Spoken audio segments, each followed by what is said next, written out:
UTM, University Technology Malaysia. Innovative, entrepreneurial, global.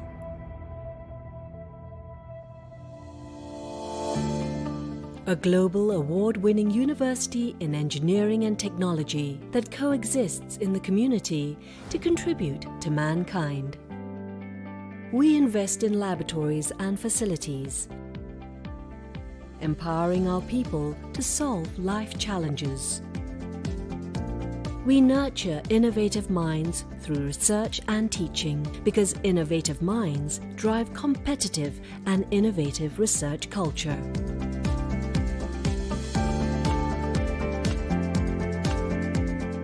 Life problems are brought into the labs to test our inventions against imperfections.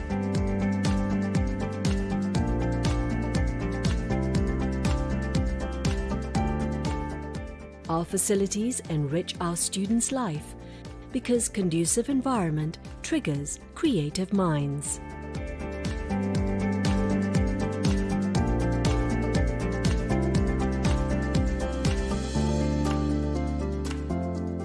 We empower students to be active contributors in the ecosystem.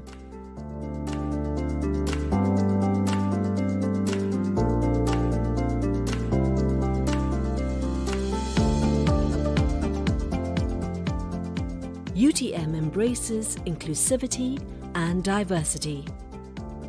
Together, making a difference, our entrepreneurial talents continue to improve the quality of life. We reach out to where it matters, the society. Treating water for consumption. Our research products and services have made a difference to many lives.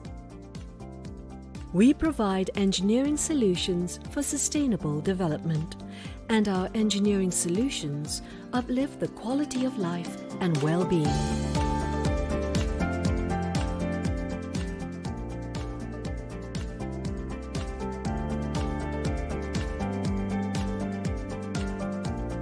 Our experts are mobilized to affected sites to respond to calls for help. We are proud to serve and make a difference.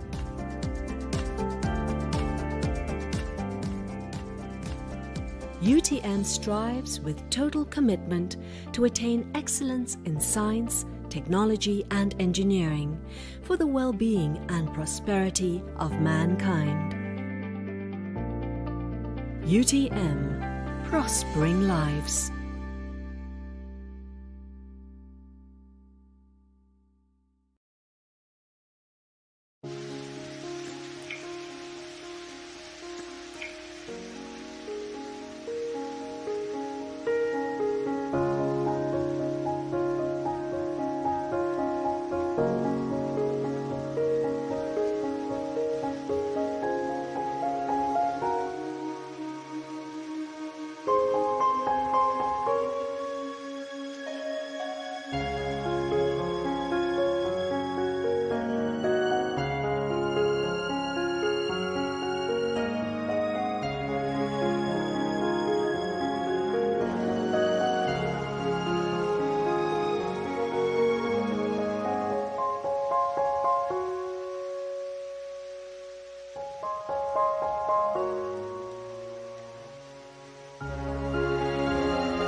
Innovation for human advancement. Collaboration between academia and industry is indeed significant to produce graduates who are industry relevant and ready to face challenges of the future. The smart partnership that UTM has established with Dyson have resulted in good synergy to transform the talent and capacity of its graduates, which ultimately lead to nation building.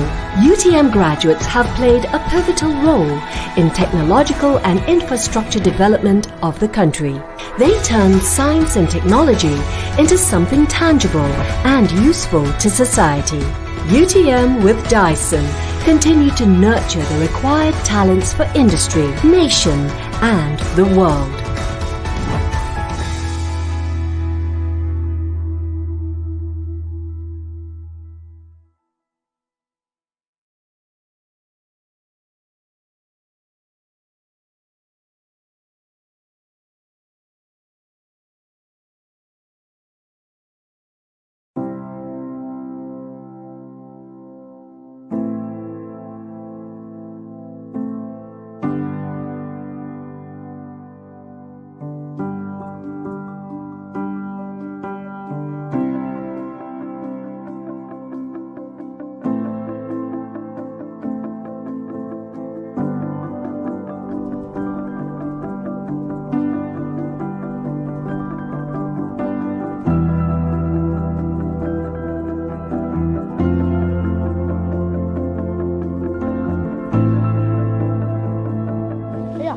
Ayah tahu tak?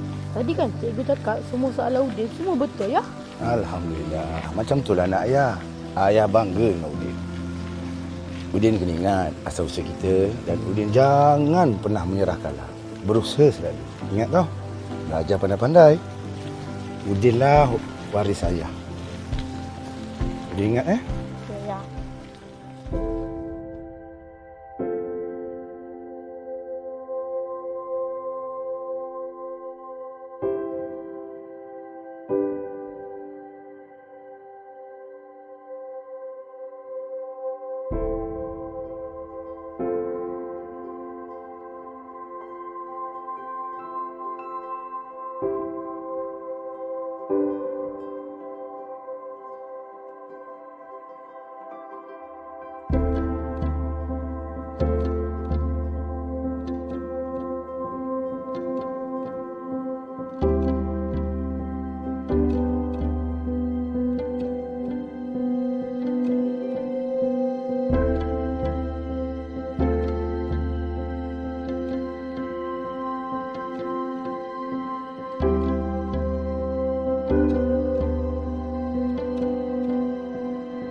And finally, to make a dream come true for your Chancellor and for your Vice Chancellor, I have authorized my engineering department to start working on a plane in Johor dedicated to UTM.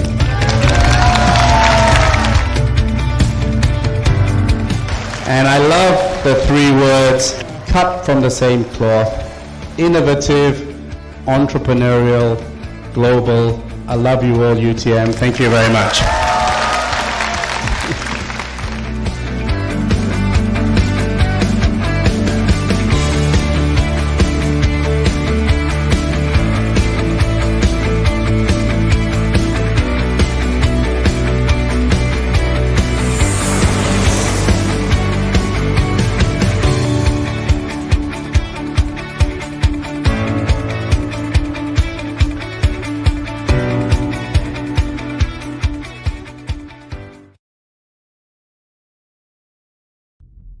UTM, University Technology Malaysia.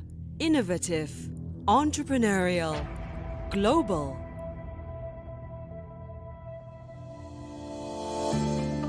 A global award-winning university in engineering and technology that coexists in the community to contribute to mankind. We invest in laboratories and facilities, empowering our people to solve life challenges. We nurture innovative minds through research and teaching because innovative minds drive competitive and innovative research culture.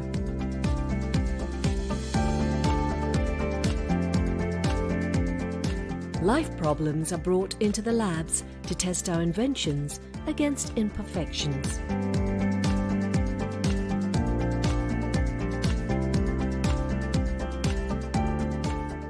Our facilities enrich our students' life because conducive environment triggers creative minds.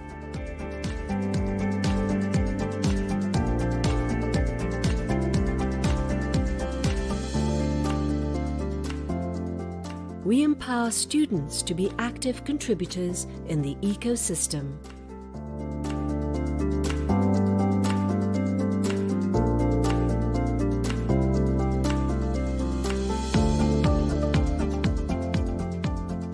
UTM embraces inclusivity and diversity. Together, making a difference, our entrepreneurial talents continue to improve the quality of life. We reach out to where it matters, the society. Treating water for consumption. Our research products and services have made a difference to many lives.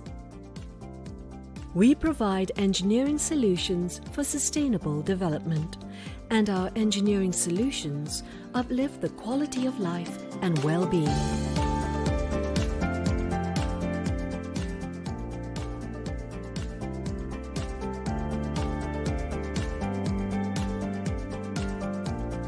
Our experts are mobilized to affected sites to respond to calls for help.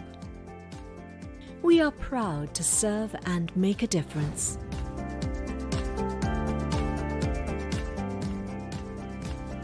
UTM strives with total commitment to attain excellence in science, technology and engineering for the well-being and prosperity of mankind. UTM, prospering lives.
Innovation for human advancement. Collaboration between academia and industry is indeed significant to produce graduates who are industry relevant and ready to face challenges of the future. The smart partnership that UTM has established with Dyson have resulted in good synergy to transform the talent and capacity of its graduates, which ultimately lead to nation building. UTM graduates have played a pivotal role in technological and infrastructure development of the country. They turn science and technology into something tangible and useful to society. UTM with Dyson continue to nurture the required talents for industry, nation and the world.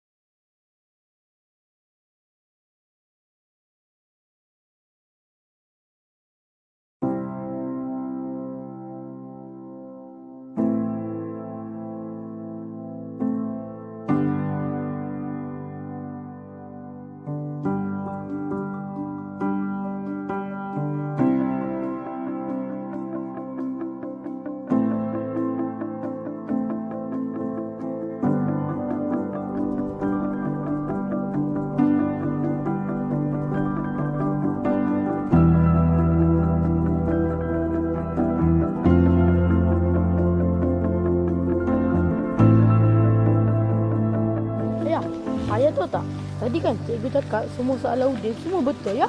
Alhamdulillah. Macam tu lah anak ayah. Ayah bangga dengan Udin.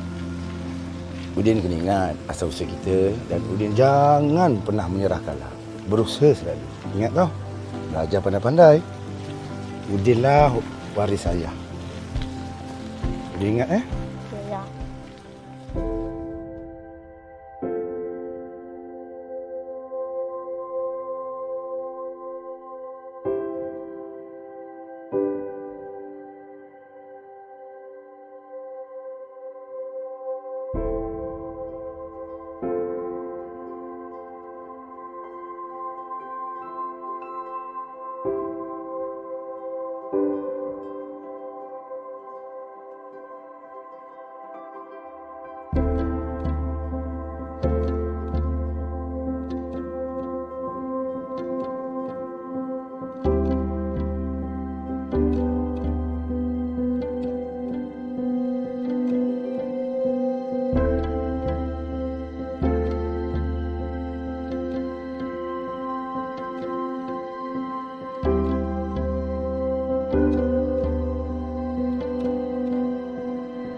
UTM, University Technology Malaysia. Innovative, entrepreneurial, global.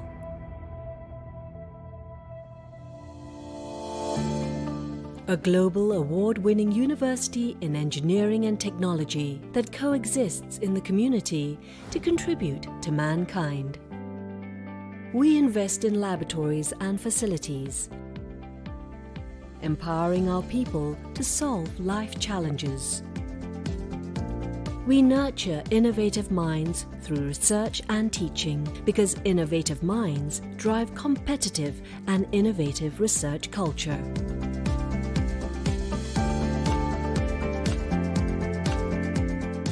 Life problems are brought into the labs to test our inventions against imperfections.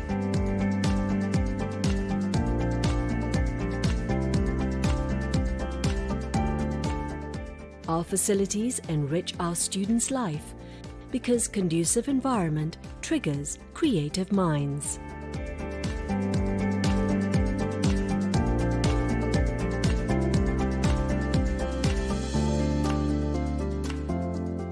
We empower students to be active contributors in the ecosystem.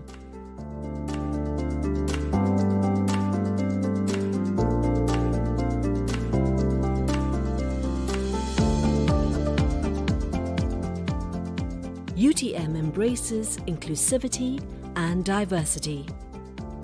Together, making a difference, our entrepreneurial talents continue to improve the quality of life. We reach out to where it matters, the society. Treating water for consumption. Our research products and services have made a difference to many lives. We provide engineering solutions for sustainable development, and our engineering solutions uplift the quality of life and well-being.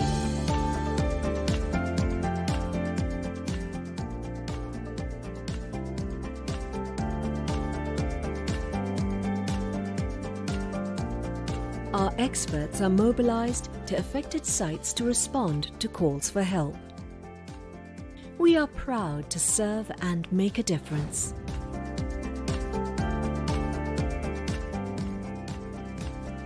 UTM strives with total commitment to attain excellence in science, technology and engineering for the well-being and prosperity of mankind. UTM, prospering lives.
بسم الله الرحمن الرحيم والصلاة والسلام على أشرف المرسلين. Assalamu alaikum wa rahmatullahi wa barakatuh, and welcome back to the second day of the second International Conference on Creative and Innovative Technology in Education 2021, i-CITE 2021.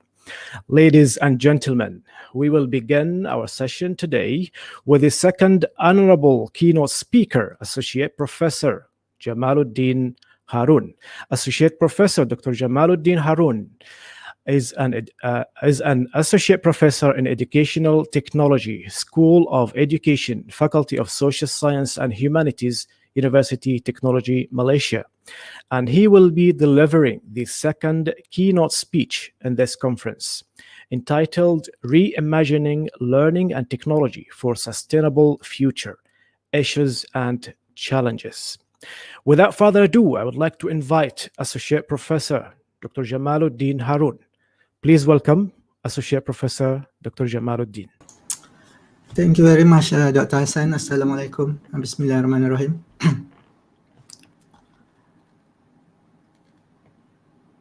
Okay, let me start by opening my slide first.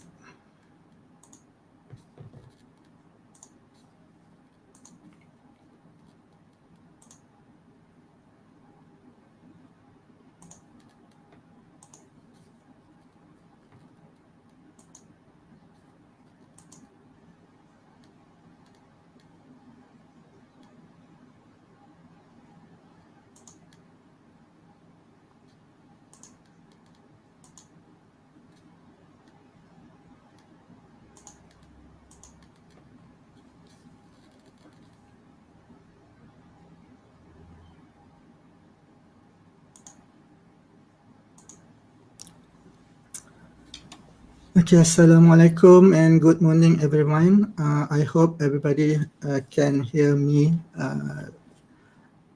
loud and clear. Thank you very much, Dr. Hassan, for the introduction. And first of all, thank you very much to the organizer of i-CITE 2021 for inviting me to share my talk related to the conference theme. Welcome everybody to second day of i-CITE 2021. My name is Jamalludin Harun, as Dr. Hassan mentioned earlier.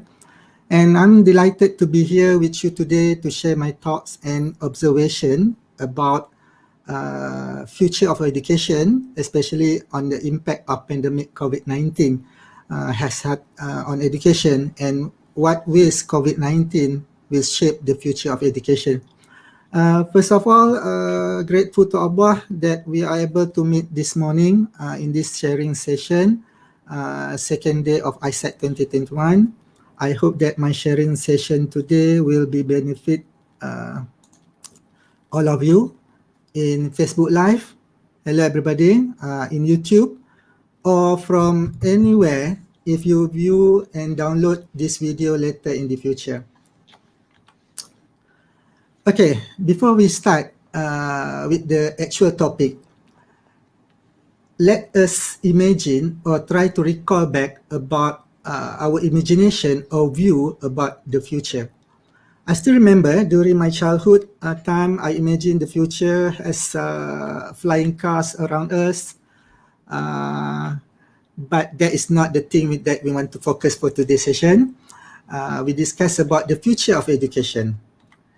Imagine one day we can wire our student brain and we can transfer information to their brain, so we don't have to teach them face to face or we are online learning anymore. Just imagine about it. Or perhaps we can have what we call memory boosting or brain implants to boost up the memory. Actually, there is a research doing on memory boosting brain implant right now that looking on how to assist students in learning, but that's not our focus also today. That is my childhood imagination of the future. And now, straight to the point about future of education. At this the image that I download from the internet, I can't remember where I downloaded it.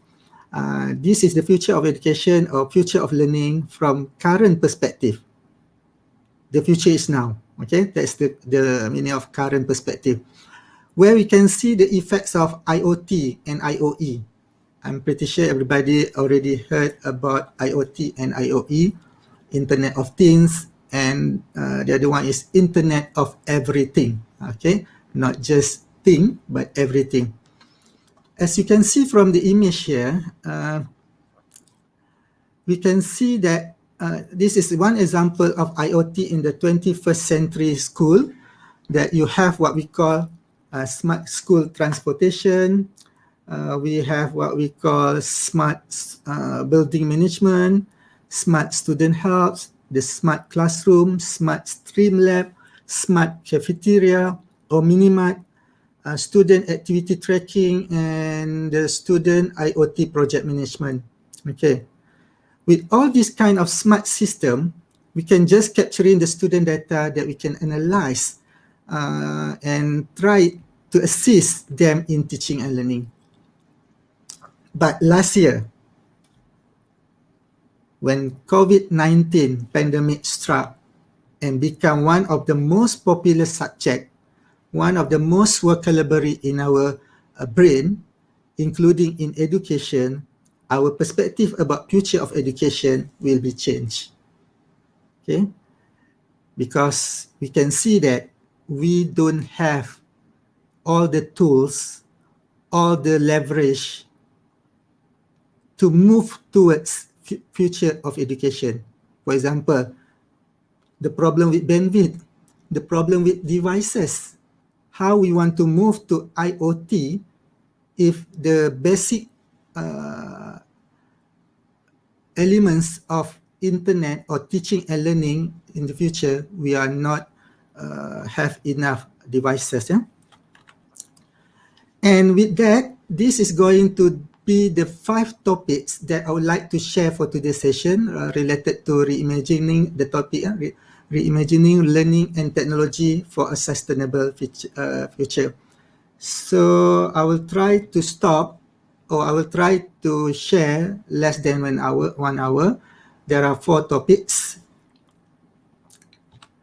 And the first topic I would like to share with all of you is about, before we go to the future, before we go what happened after the pandemic COVID-19 struck, I just want to share about education for digital age, the basic elements, the basic discussion for the last few years. If you want to move to the future, if you want to move to the digital age, we have to reinvent something. And the something that we have to reinvent is the education part. Okay, if you search for article related to future of education, there are lots of authors, educators about this. Yeah? Our education system is losing relevance. Education today is in crisis. Educational system do not provide an appropriate education for the new digital age. Okay, that's the most popular statement from authors of educators when we talk about future of education. Even before the coronavirus pandemic struck, okay, in many parts of the world, children who should be in school aren't, for those who are, their school of a lack of the resources provide adequate instruction. And as a time when quality education is arguable, more vital to one's life chance than ever before, these children are missing out the education needed to live as adults later and to participate in and contribute to the world economy. Why so?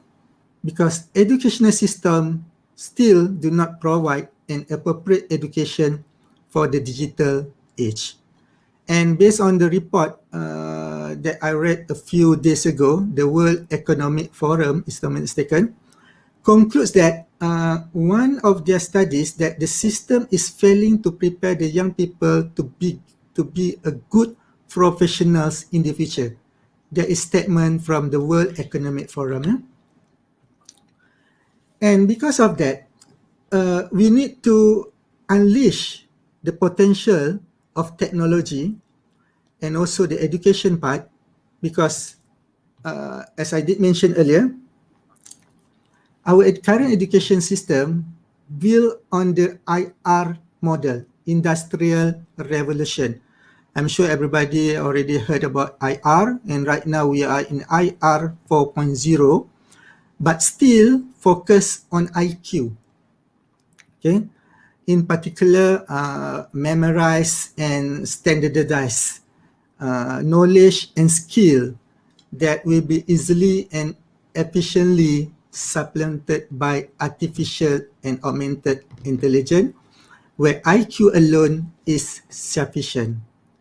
So we need more than that. We need more than IQ. We need EQ, emotional intelligence. We need RQ, resilience, not just IQ. Okay, so all this combination is critical to unleash a student's maximum potential. So we need to evaluate our current education system against these three criteria. The first one is IQ, current education system against these three criteria: job readiness, ability to compete against smart machine for jobs and creating long-term economic value. And now this new age is usually called the fourth IR. When we talk about AI, digital platform are making this new stage is in history. They are responsible for a radical transformation in the way we communicate, the way we learn, the way we teach, and even the way we have fun. Okay, everything is changing right now. And because of that also, most university, higher institution, has upgraded their curriculum so that it aligns with IR 4.0. So for the next 30 minutes, 40-minute presentation, let us think together, share together on why we need to reset our education and learning to meet the 21st century needs. And let's blend the lesson of the past few months or past 1 year with the technology of the present and future for us to truly transform education so that we can give students the ability to think, to learn, and to evolve, no matter what the challenges that await them tomorrow, and unleash their potential to benefit the world. And when we talk about this is the World Economic Forum that I mentioned earlier. This is the what we call the complete report. The future of jobs. There are 10 skills you will need for the fourth industrial revolution. So this is the skill that we need. The skill that we need to make sure our students have before they go for the actual world.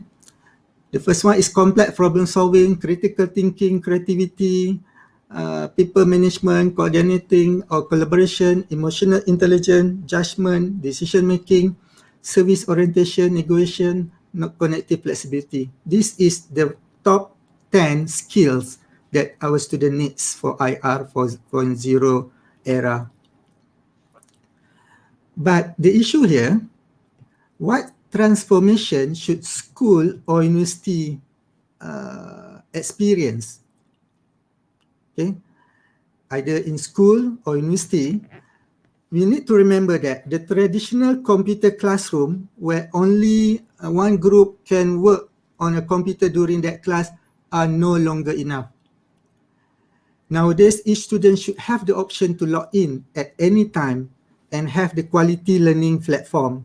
And let's be clear, the digital transformation of education also involves much more than simply install a PC at the back of the classroom or give our student iPad or tablet. It's more than that.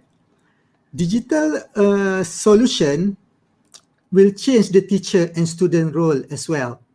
Not just give the technology, but teacher and student role also will change. And the true transformation means totally renew and teach toolbox as well as the role of the teacher as well.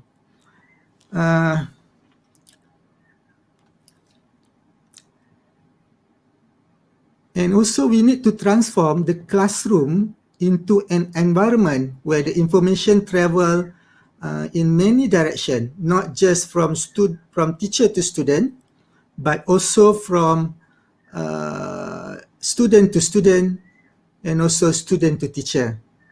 And internet and digital tool can change the way they learn and turn it into something more fun, dynamic, and complete. And because of that also, the traditional computer classroom, as I did mention, is not enough.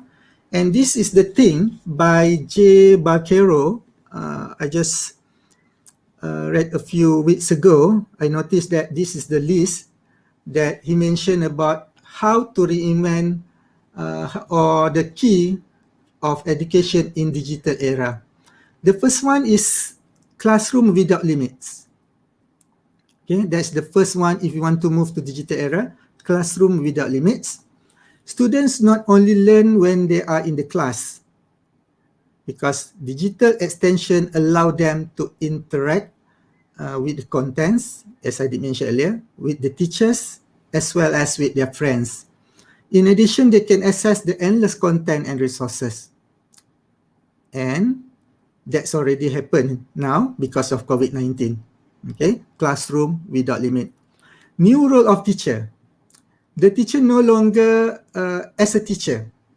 The teacher need to act as a facilitator, as a coach, to guide for the individual development of the student. The teacher need to promote teamwork, problem solving, creativity, and etc. And technology tools should never be understood as a substitute for teachers.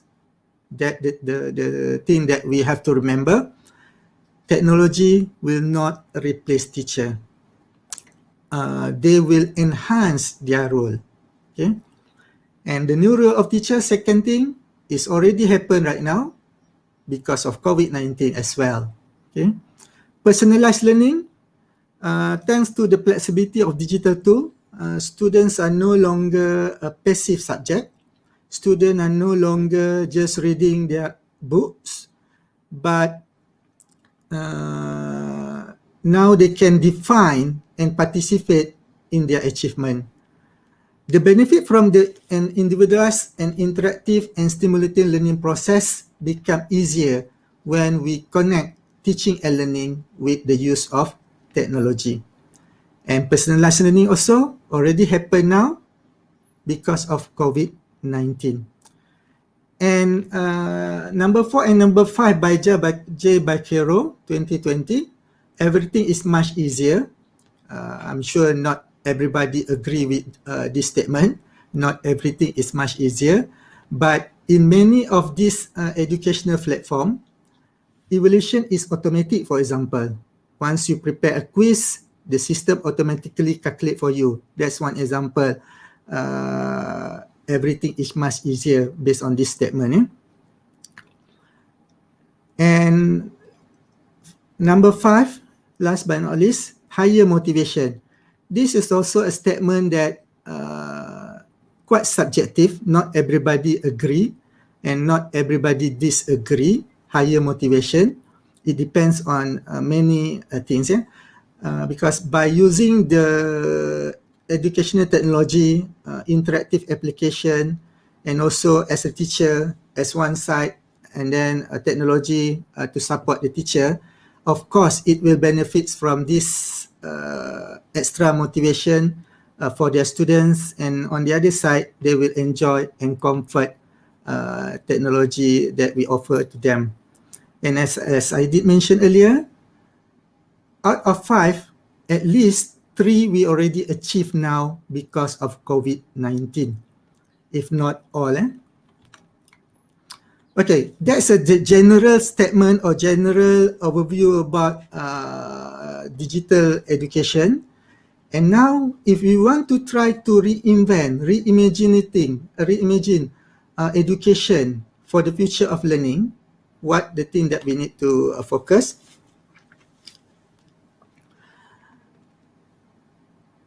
in order to better enable future generation and students to prosper and solve humanity toughest challenges, we must wholly rethink our education strategy.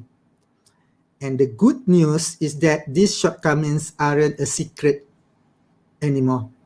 If you discuss about 5-6 years ago, yes, we don't know how to start, but now, because of COVID-19, and re-examination of the broader system by students, teacher, administrator, entrepreneur. So everything is become clearer and all has been further accelerated by the pandemic COVID-19. Okay, so COVID-19 is really make our life miserable, but I cannot say it has a positive impact, but yes, something we can say something like that. So the second part, alternate models such as digital class and homeschooling are on the rise. However, much more needs to be done at a greater scale. Yes, that's the statement related to if we want to focus, we want to go to the future of learning.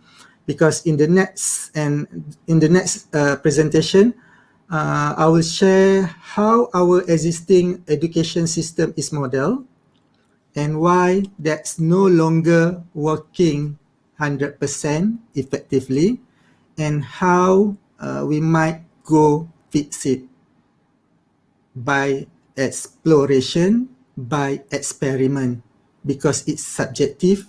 There's a lot of variable, but at least somebody, lots of educators, researchers already embarked to the field on how to make sure the future of education really blend with the needs of our students, teaching and learning process, and also our needs.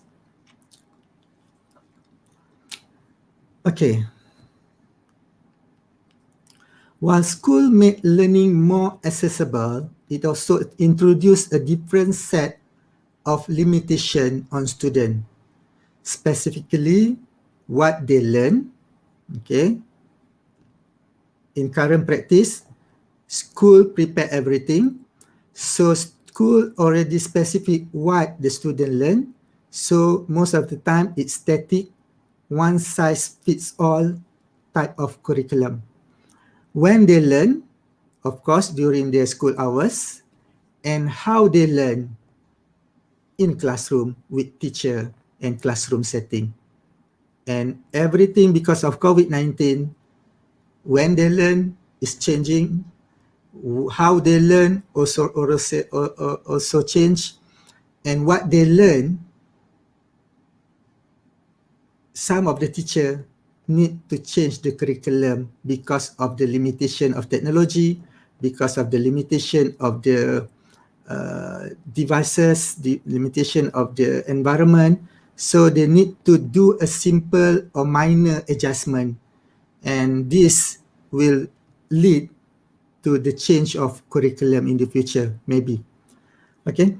Over time, this limitation also have led to curriculum that is too uniform, doesn't inspire students to explore because everything is there. Everything in the textbook. Open textbook number page 4, for example. Everything is there. Okay. So it's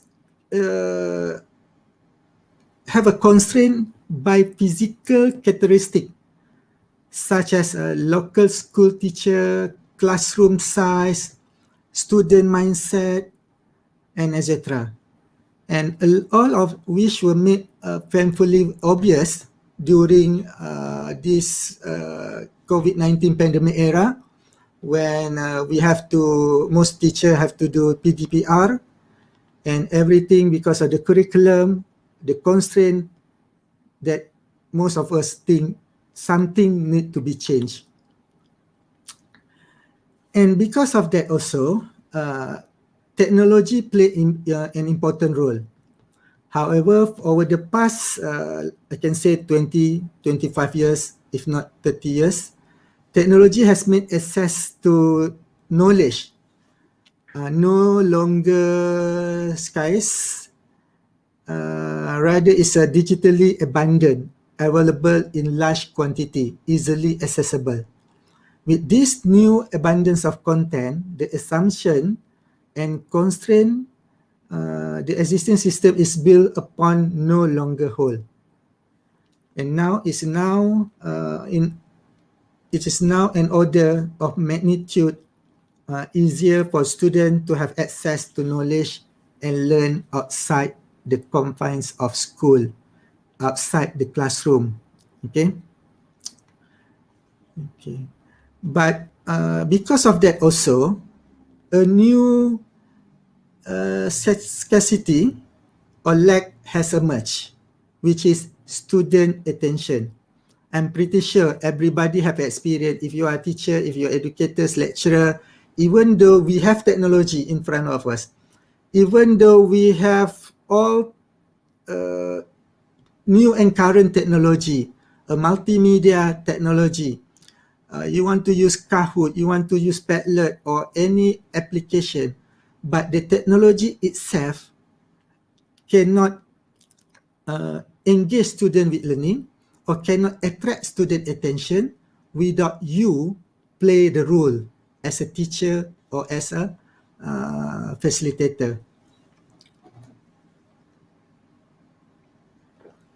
So meaning that the technology itself cannot help us. We as a teacher, we as an educator, how we educate must be remodeled against these new factors or new forces and offer what we call an experience which enables students to learn on demand, what they want to learn, when and how they want to learn. And all that also need to be highly engaging in order to compete with all sorts of technology.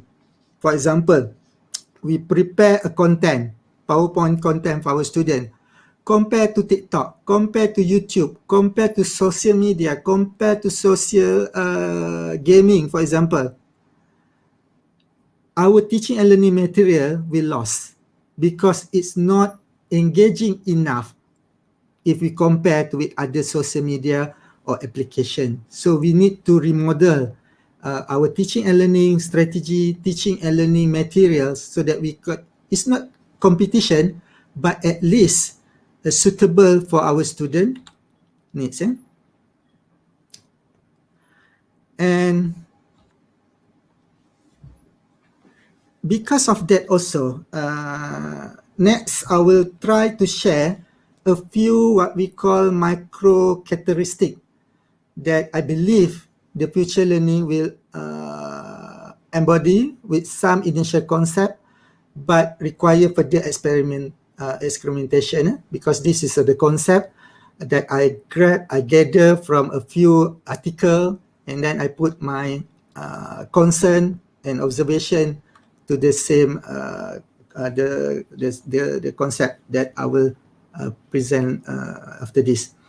The first one is student first. Student is our customer. Okay, so student first. Every time we want to do something, it's not about us, but because of our student. And remember, I think most of us remember, while about 5 years ago, 10 years ago, we have Khan Academy, we have OutSchool that share lots of information, lots of content, digital learning object, etc. That is what we call a first generation solution. But right now, they cannot go enough. They cannot go far, okay, compared to 10 years ago, because there are much more innovation to unlock if we think backwards from what the students want. Okay, I don't think lots of students go to Khan Academy anymore compared to YouTube, for example.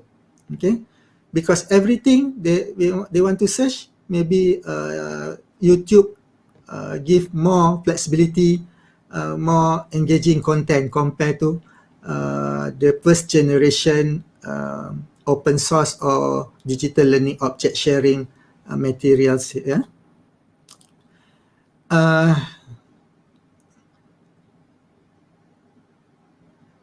Another part that we need to look after is the way we give information to the student. Okay, most of the time we should promote from pull model, where students have to go to find information or seek out from a class to learn, to push technology, where it's automatically push the most relevant content and it's automatically auto surface in students'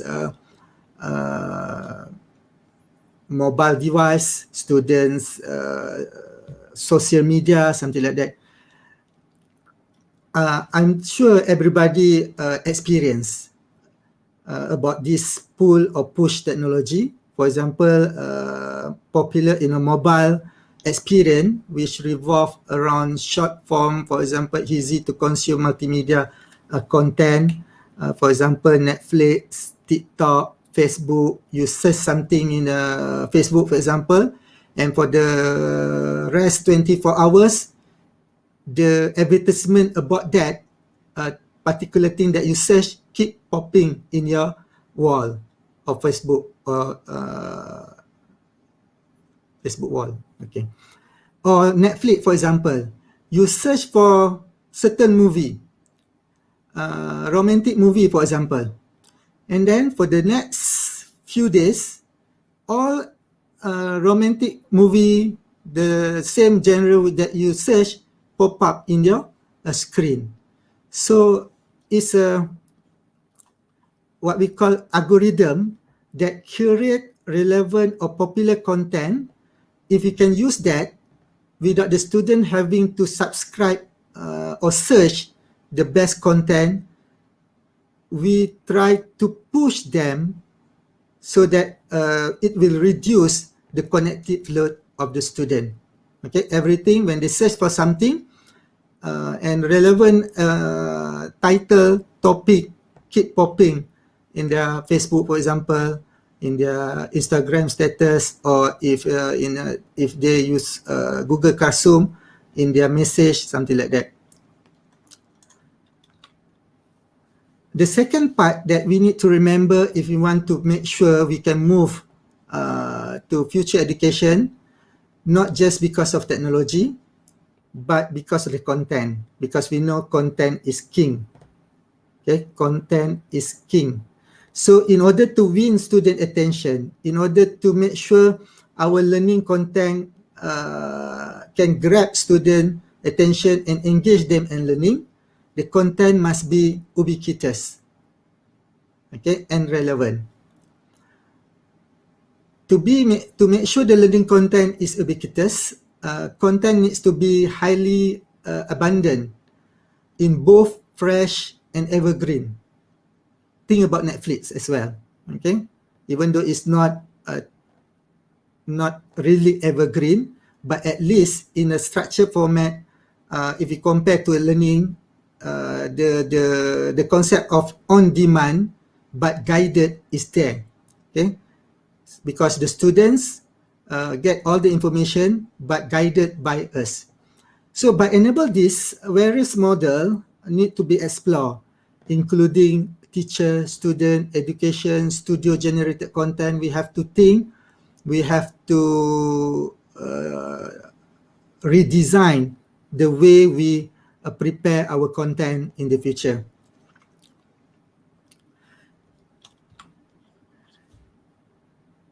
The content is king, but there are one statement, engagement is queen. Because content that cannot engage your student is nothing. King without a queen, something like that.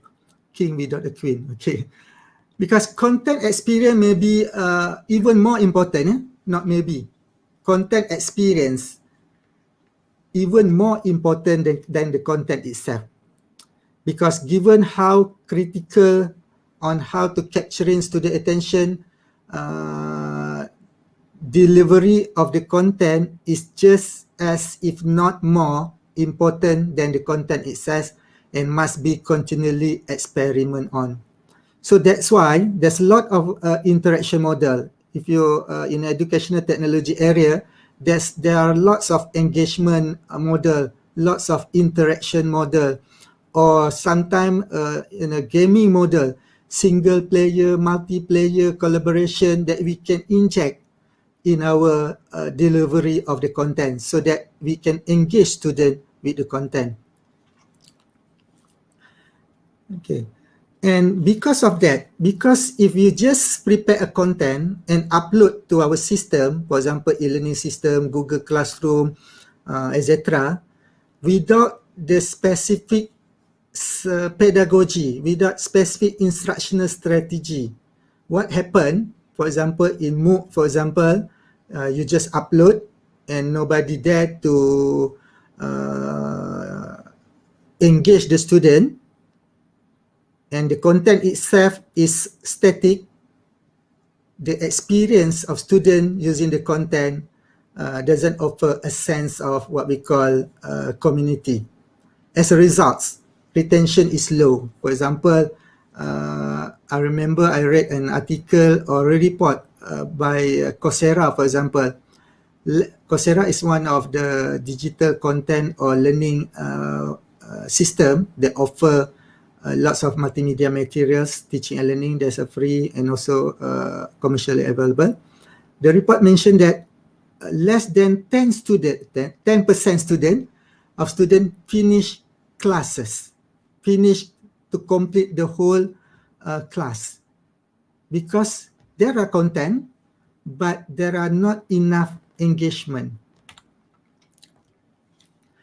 Okay, one of the most popular technique to create rich and engaging learning experience is we need to focus on the active use of technology to enable active learning and active thinking. Not just simply copy and paste, put in our teaching and material, but we need to inject with a strategy so that the student can think while learning. The student can collaborate while learning. The student can do a critical analysis with the content before they go to the classroom and ask you if they need more or need clarification of certain information. So teacher must be equipped with this skill so that they can integrate their technology easily, and we can move towards not just presentation and communication, but also creation, innovation, problem solving, and etc. And then we need to focus on how to learn, because there's lots of information. The problem is not about the knowledge anymore, but the important thing also is about how to teach student how to learn, not just how to teach student about specific concept or specific knowledge itself. Because in the future, there's a lot of information, and when the student want to solve a problem, they need to know how to search information, how to learn with something new to solve the problem. And one way to achieve this is to offer self-guided project, for example, project-based learning with interactive, enable collaboration, and we can coach the student so that they can solve the problem or settle the project either individual or with their friends. Okay, the next topic is reimagining the future of education after pandemic COVID-19. And the question is here, how best to take advantage of the new opportunities arising from this disruption of COVID-19. As I did mention earlier, there's a lot of problem with COVID-19, but one part of it, in a positive way, is it shows something related to online learning, remote learning, that most of us can do. Previously, last 5 years, for example, last 3 years, I'm sure if you ask most of teacher, they don't know anything about Google Meet. They don't know anything about Zoom, how to communicate via online conferencing. They don't know how to prepare an interactive materials using quizzes, Kahoot, Padlet, etc. But the last few months, if not all, most of teachers already or easily can prepare interactive materials for their teaching and learning. Okay, that's the positive part of COVID-19.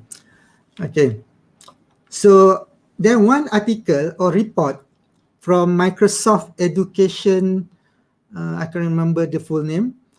They prepare this what we call process on how to move from phase 1 to phase 3 of COVID-19 and education.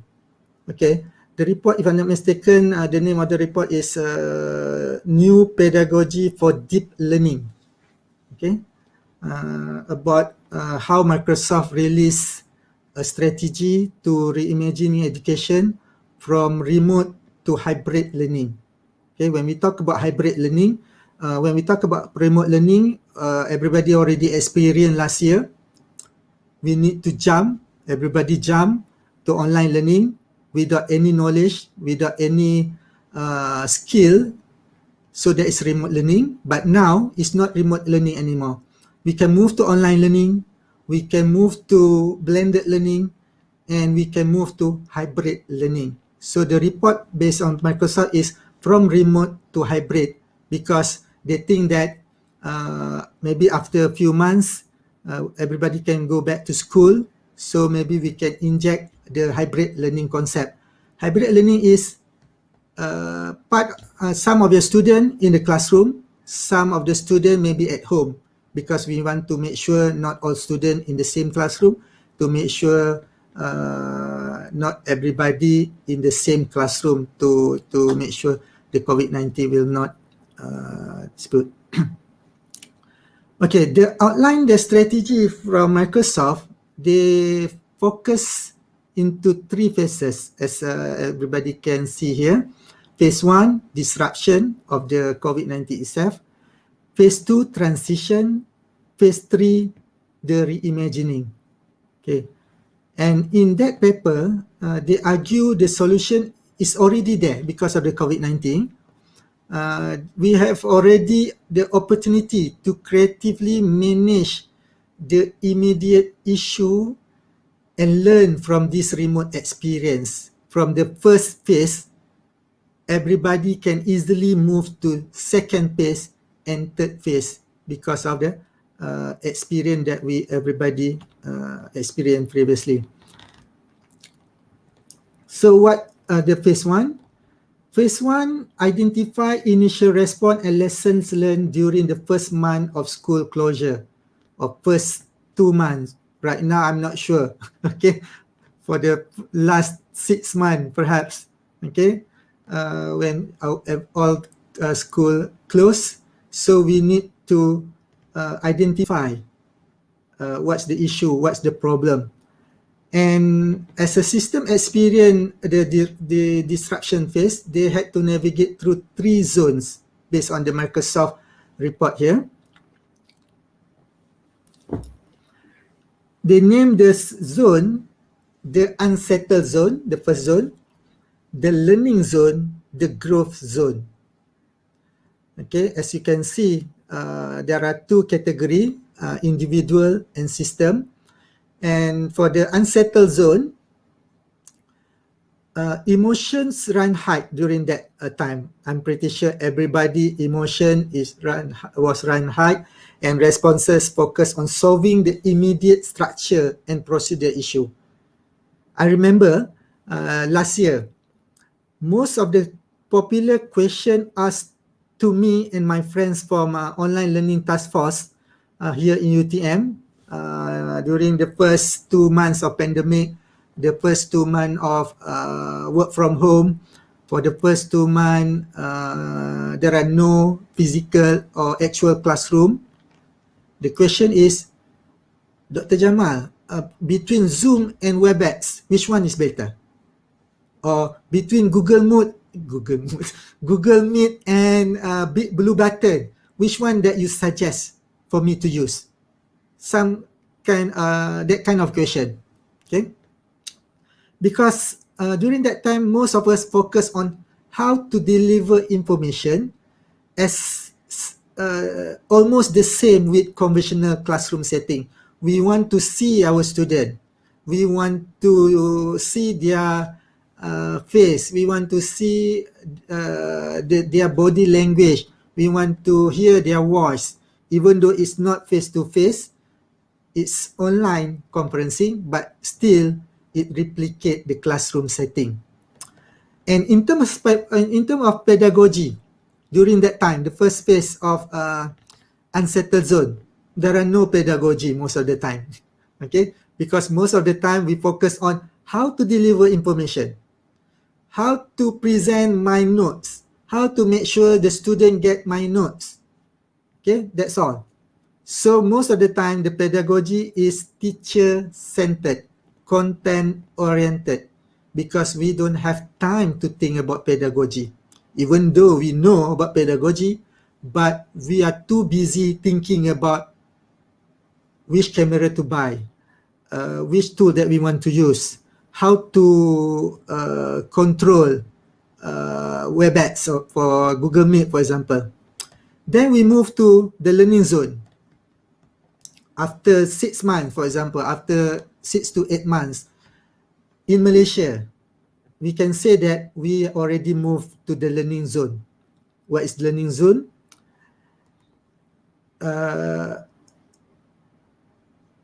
When the system begin to assess or the procedure is already there, all in place.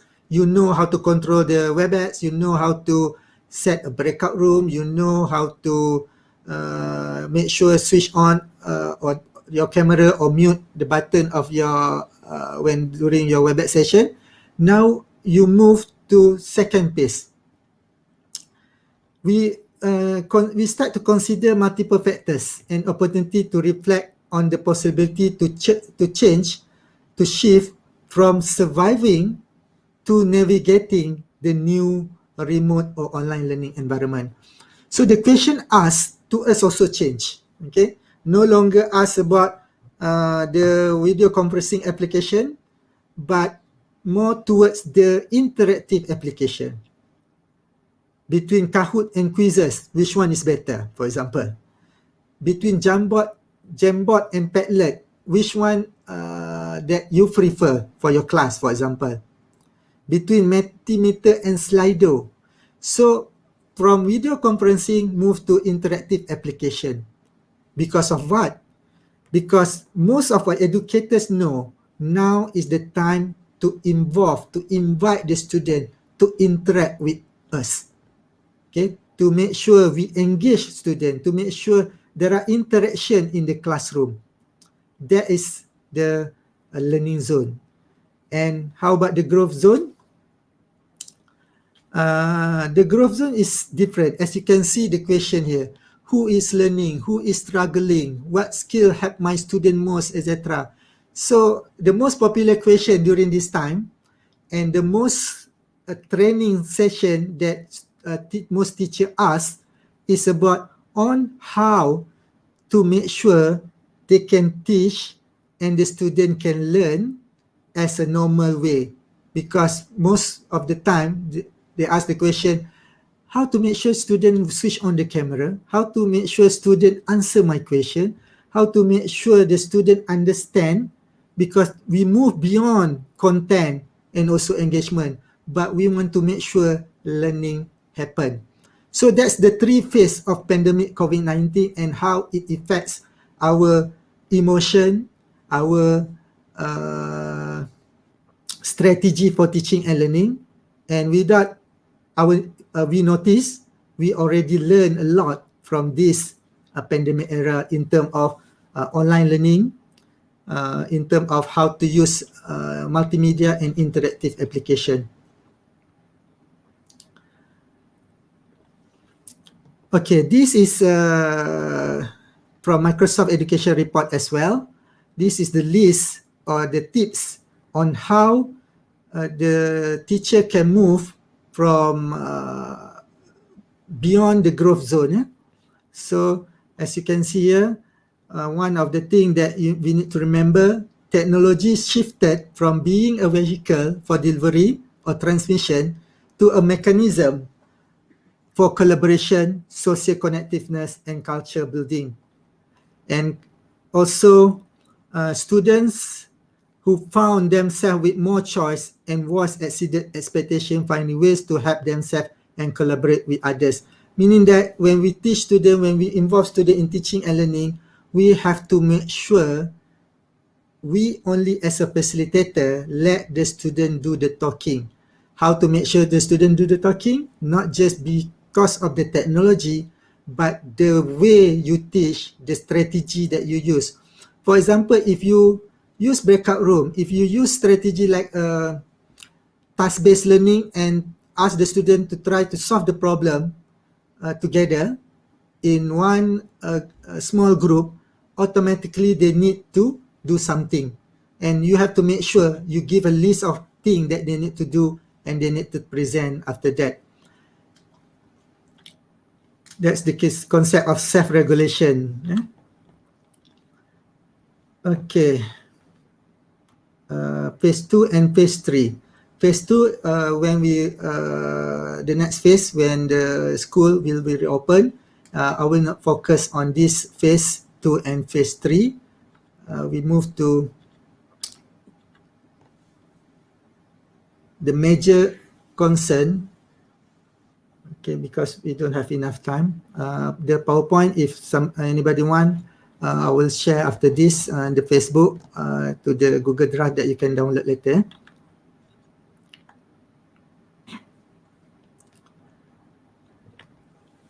Okay, even though the technology is there, even though we know that online learning or open and distance learning can help you, even during this pandemic or even after the pandemic, because I'm pretty sure if everything back to normal, we can go to the classroom, we can go to school, but I'm sure some of the experience that we gain from this pandemic era for teaching and learning, we might want to use later, okay?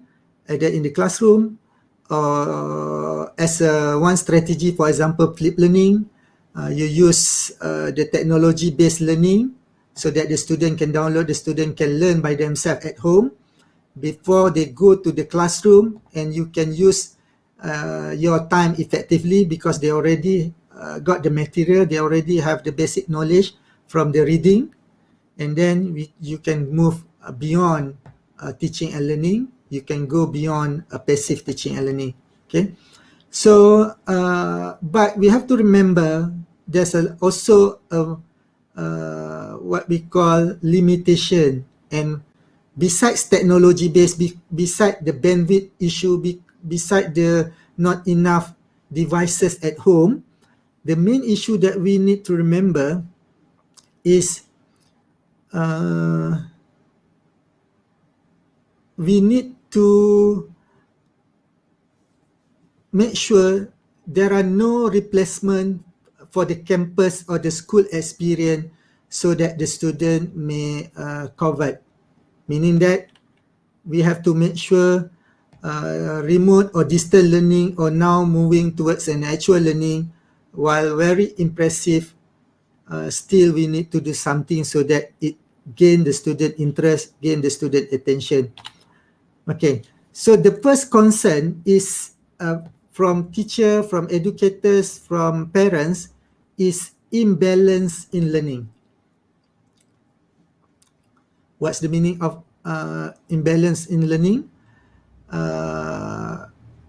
As educators, we could hardly tell the students whether the student understand the concept or the subject as they themselves are teaching from behind the screen. Because if your student switch off the camera, if the student, you cannot hear their voice, Even though you ask, nobody want to respond, for example. So it's hard to make sure the learning happen.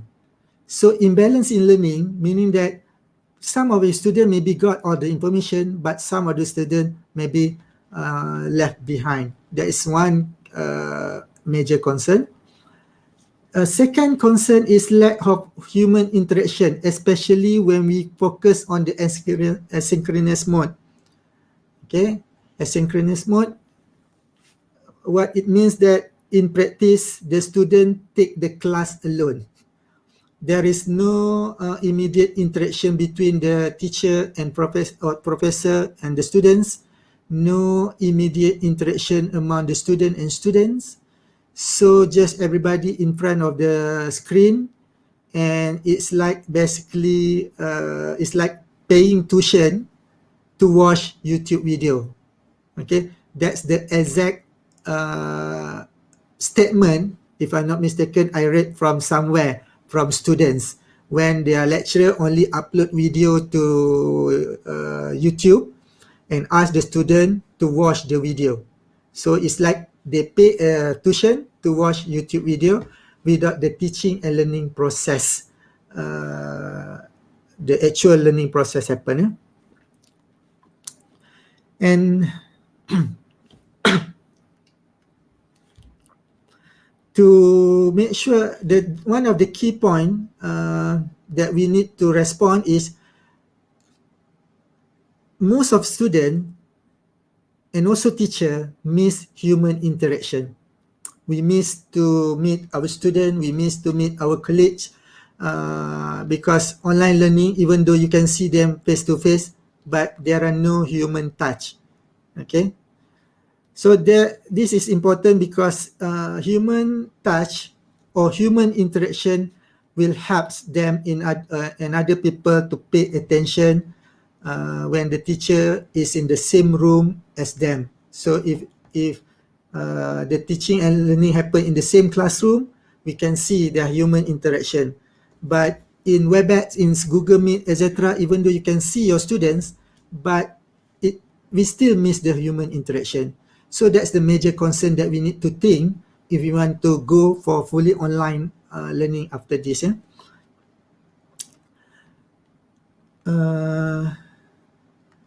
And to support the asynchronous learning, meaning that you cannot simply rely on the one mode of learning if you go for online learning.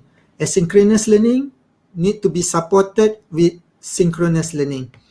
Yes, we know that if you use Google Meet, WebEx, Zoom, etc., it's not perfect. The sound can be terrible. The video lagging is there, but the human connection is available, even though it's not fully human interaction. It's online human interaction, but it still can support human emotion between you and your student. And another concern, if you go for teaching and learning for future, if you go future teaching and learning online, is assessment and testing. And I'm pretty sure if you're a student, if you're a lecturer, you will face this kind of what we call question dilemma problem with testing and assessment. How to prepare a good question so that the student cannot simply copy and paste. How to make sure the student did not do plagiarism or copy their friend's answer, etc. So that's the major concern. And because of that, standardized testing, for example, SPM, PMR, PT3, the norm standard testing, some of them, as we already know, has been cancelled. For example, in Malaysia, UPSR PT3 exam for 2020 has been cancelled last year. And in April or May 2021, if I'm not mistaken, the Education Ministry announced that the UPSR will be abolished from this year. There are no more standard examination. And PT3, if I'm not mistaken, also for this year also has been cancelled because it's hard to manage that kind of standardized exam online. But in higher institution, that's different. Okay, we can go for project-based learning. We can go for alternative assessment because university, higher institution, quite different than school. Unless the school want to change or want to experience or experiment with alternative assessment. Okay. So my final topic, I think I take another 5 or 10 minutes. What next? Vision for post-COVID future. What next? We already know the benefits of online learning. We know what we need to do. We know the drawbacks of online learning, but we also know the benefits, and it's good for us even though after COVID-19 pandemic, if not all, part of your experience still can be used in teaching and learning. Okay, regardless of the outcome, educational technologies such as remote learning, online learning already became the factor method of education. And educators proactively responded and show a great support for this shift in lesson delivery, even though it's not 100%, but still a great support, a positive feedback. Thus, it is clear that it's generally accepted that this crisis of COVID-19 has stimulated innovation within in education sector. In other words, the pandemic has created a unique opportunity for educational change that have been proposed before COVID-19 but very never fully realized. For the last 10 years, for example, my area is educational technology. We talk about e-learning, we talk about online learning, but not everybody accept it. But because of COVID-19, everybody have to use it, and from 100 participants or 100 user, I'm sure if not 50%, 60% already have the good experience, and they will try to what we call manage to use the technique, the technology in the future teaching and learning.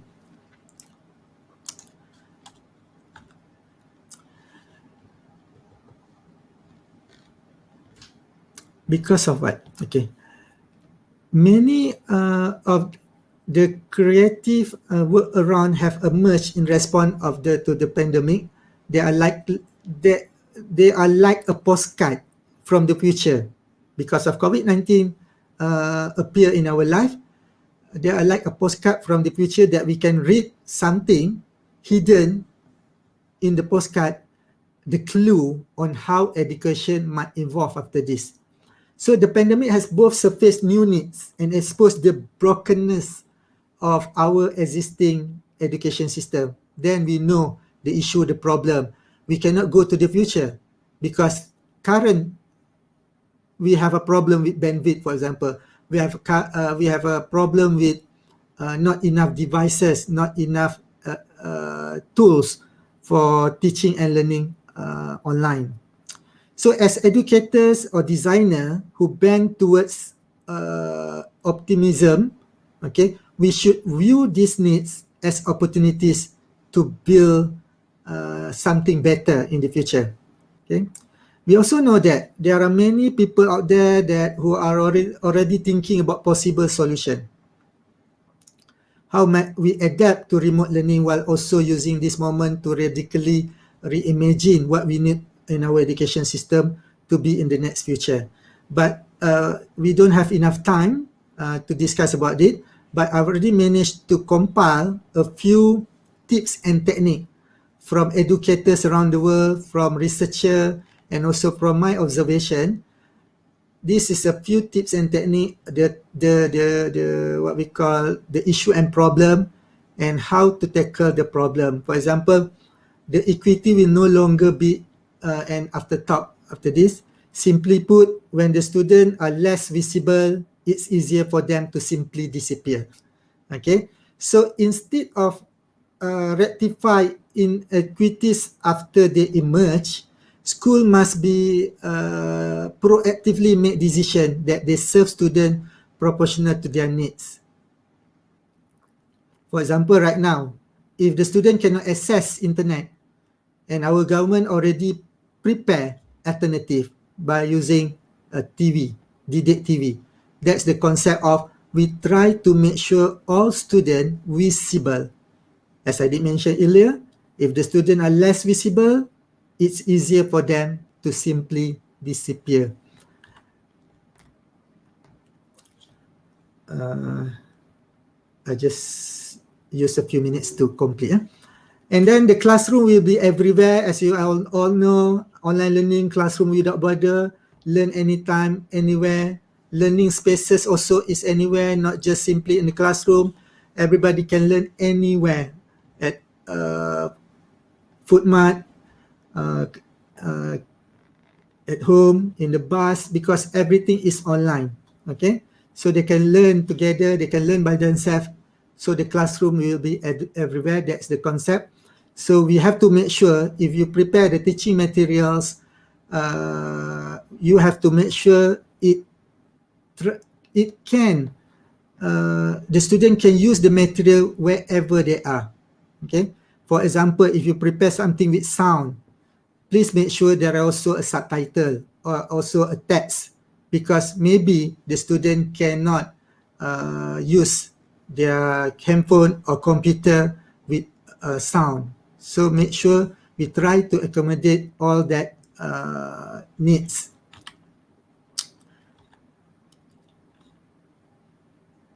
Okay, this one we already discussed about the measure to success, not just prompt tests. We also can have an alternative assessment.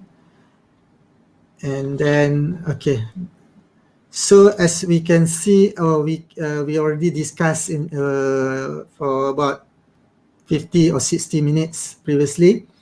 Even though pandemic COVID-19 have disturbed our life, have lots of give a lots of headache to us, and many other negative elements in our life, in our friends' life, in our family life, but unlikely any other most have faced leaving a lasting impact that we may not fully fathom. We also have to remember the benefits of it, because it already forced humans to the fundamental examine and reimagine fundamental social practice and institution, such as the workplace of education and institution. And one of the things that the benefit is we are now have a catalyst to create, to prepare for innovation and evaluation for teaching and learning in the future. And for that, I end my presentation. I open for question and answer if we have time. Thank you. Back to you, Dr. Hassan. Thank you. Thank you very much, Associate Professor Jamalludin Harun, for your keynote presentation. This was very informative, rich, and timely. We thank you for that, and you will always be a great teacher to learn from.